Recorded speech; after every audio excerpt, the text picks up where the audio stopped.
All right, we're continuing our lecture on Criminology, third edition by Frank Smalger, Pearson Education, Social Process and Social Development Theories. We're specifically into social development.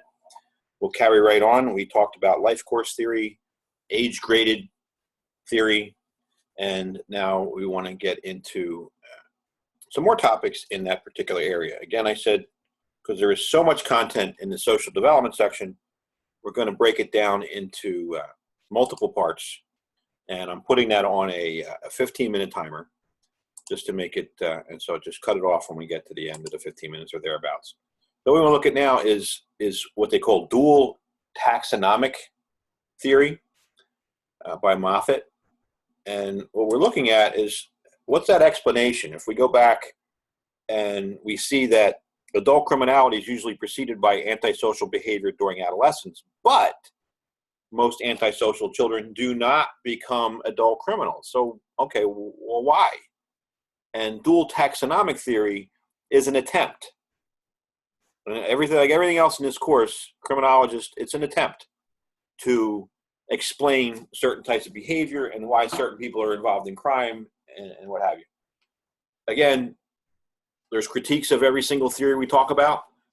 There are people that are like, this is my way, it's the way it works. But I think most criminologists today understand that there is no one way, that it's integrated, it's interdisciplinary, and this is just someone's idea, Moffat's idea through his research of how we have these people who are like what they call life course persistent offenders, as opposed to what we call adolescent limited offenders. And what are those? So life course persistent offenders are those, or maybe you did see that kid who was acting up in middle school, high school, and continued throughout their entire life course, and they're always involved in crime, they never change. Now, possibly as they get older, the types of crimes that they do, depending upon their abilities, they're no longer able to do the physical things as much as they did. But, some of these guys are going to stay in shape. If they're doing physical crimes as they're growing up, they may continue to stay in decent shape, just like anybody else could. Think of a police officer over the course of a 25-year career. Many are able to keep their bodies physically fit and in shape so that, if they get involved in a confrontation with somebody on the street, some 18-year-old kid wants to fight him and they're 49 years old, like I was when I retired, they're not going to get killed, which is altogether possible if you have a younger, stronger offender. So the same thing with life course persistent offenders. They may, depending upon what their chosen field of endeavor in crime is, tend to stay in shape. Not everyone, every time. So what's the explanation? Moffat's explanation is these people have neurophysiological deficits combined with poverty, family dysfunction. Those people display patterns of misbehavior throughout their life. Now, I went to a seminar last week, it was at our local Cherry Hill Library. They invited George Anastasia, who was a writer for the Philadelphia Inquirer, is retired for a number of years from that, but he writes all kinds of books on the mob, the Italian mafia.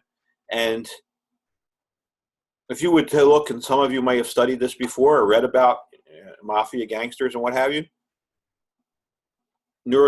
are all these guys who are persistently involved in crime for their entire lives neurophysiologically deficient? Do they have poverty and family dysfunction? Was that what happened that caused them to stay that way? There may be another explanation for that type of person. We talked about differential association and somebody who's growing up in a family where crime is the way of life. They're learning that. Here, what Moffat is saying is these people who stay with crime throughout their life, there's something wrong up here, or there's poverty, family dysfunction. Where adolescent limited offenders, by Moffat's definition, those are just your average normal people that don't have problems. They're juvenile offenders. Some kids get involved in delinquency as they're growing up, but once they get mature, they stop. That's what adolescent limited offenders means. All right. Some of the critiques is research cannot definitely show that family and psychological dysfunction was directly related to parent control or individual trajectories. In other words, you could say, as Moffat says, that these people that are life course persistent had issues but you can't prove it in every case. You can't show it all the time. And although it is fairly well supported in the field of criminology. Delinquent development theory is a theory in which persistence describes a continuity of crime and desistence refers to the cessation of criminal activity or termination of a period of involvement in offending behavior. In other words, come up with these two terms, persistence and desistence, in that someone who is a delinquent as a child or a juvenile, teenage years, what have you, they persist in crime. That's they have a continuity and they continue throughout their life. Where desistance is that time of stopping criminal behavior, terminating a period of involvement in criminal behavior as well. So you might have people that are involved in crime for a period of time and then stop. And some of them will come back to it. Cambridge study of delinquent development. There, over the years, have been many studies. Your book refers to a few of them. This one here talks about the Cambridge study, where they looked at people, 411 boys born in London. Usually a cohort study, you're looking at them from as early as you can get a hold of them. And you're following them throughout their development. That's what that's all about, to see how they develop, what was going on in their families, what was going on in their communities, how did they turn out? And they follow them for as long as they can. Obviously, people move, they die, they disappear, what have you. But a cohort study such as this is going to follow people for as long as they can. And then, of course, they develop theories based upon what they saw. All right, the findings at Cambridge. All right, as of the date of this writing, which is copyright 2016, so Smallinger is telling us that to date, participants have been interviewed 9 different times. This is from 1953 to present day. And these are people born in 53, so they're in their late 60s, right? So they've been interviewed 9 times. Patterns with persistent offenders and chronic offenders were found. So they did find some people who continued to be persistent throughout their lives or chronically offended. They also found that offending or criminal behavior tends to peak around the age of 17 or 18 and then declines. Would kind of fall into place with the previous theory we talked about, or the previous statistical study suggesting that people tend to stop crime around the age of 25, and all crime ends for most people by the age of 30 or 40. This study, the Cambridge development study, when they followed these guys all the way through, 411 boys in London, they found that you had the high point of their criminal careers were 17 and 18, and then it would decline. Now, that means you had some people that were persistent, that stayed on, that were those people that were doing crimes in their 20s, 25, maybe 30, and on. But the majority of people were dropping out right after they became adults. Components of desistance, we're talking about desistance being, the cessation of your criminal activity. So you have some components that go along with that. Deceleration basically means like when you slow down your car, you decelerate. So you take your foot off the gas, you start to slow down, that's deceleration. So it's like the amount of involvement or the frequency of involvement when someone's decelerating is slowing down, basically. Specialization would be the idea of someone getting involved in some type of specific activity, or reduction in the variety of offenses. So if you had somebody who was like the smorgasbord of criminals, who was doing all kinds of different things, specialization is maybe they found something they liked more than everything else, or maybe they didn't like going out and doing armed robberies anymore because it was too dangerous, so they did burglaries instead, because likely if they cased the house right, there wouldn't be anybody home and a less chance of running into somebody. So that's specialization. De-escalation is the idea of reducing the seriousness. So if you've been, as I talked about my stair-step story, the guy from stealing bikes off the at the curb or on the grass, to going into people's garages, to moving up and up and up to armed robbery. And then as he got older, he was backing back down, where it was more, instead of armed robbery, he's involved with drugs and doing burglaries, and I don't know what he's doing now.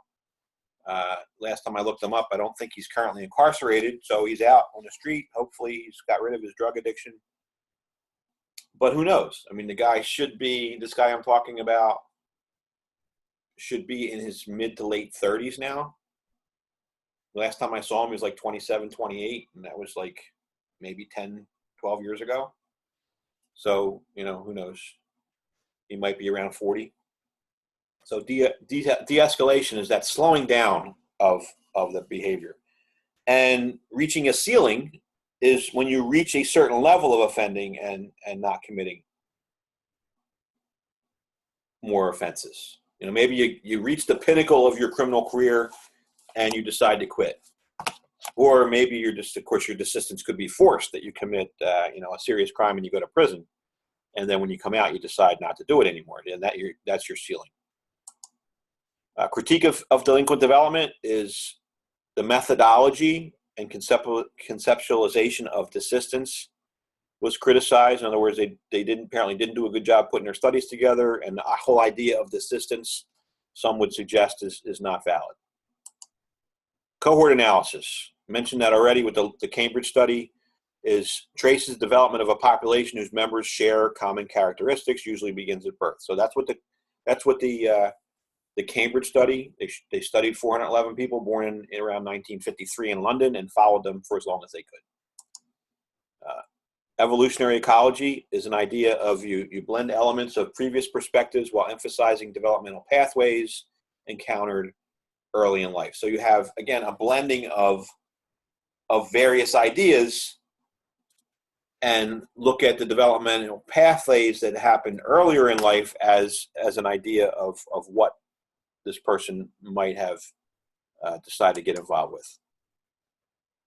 It attempts to explain how people acquire criminality, when and why they express it as a crime, and how individuals and groups respond to those crimes, and how all these phenomena interact.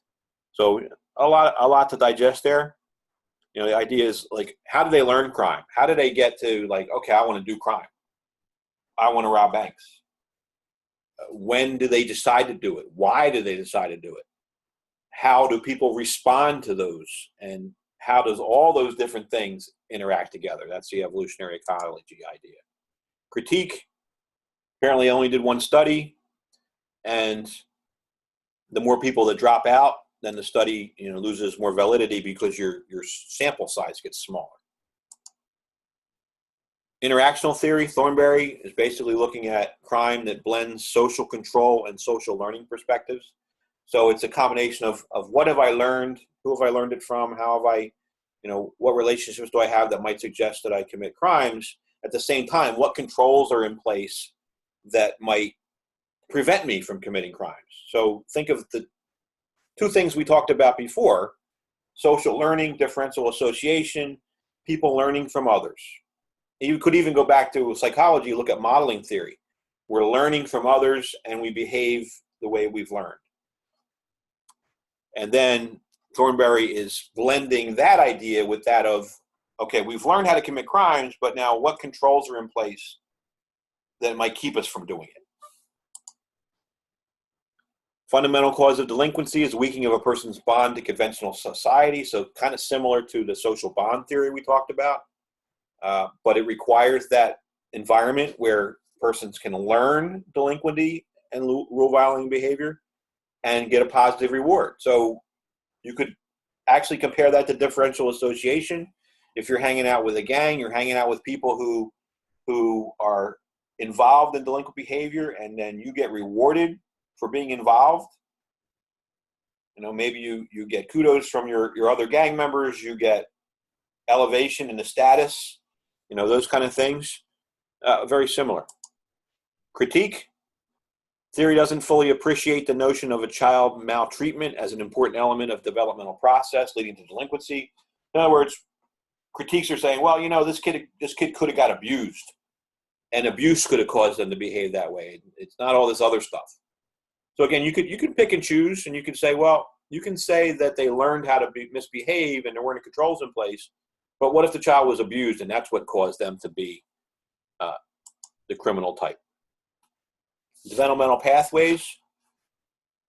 we'll take that up in the next segment, because this is a good breaking point. We're about 22 seconds to the end of this. I think developmental pathways will be the last of our social development perspective before we get into the closing segments, where we critique policy implications of social development, and then, of course, our chapter summary.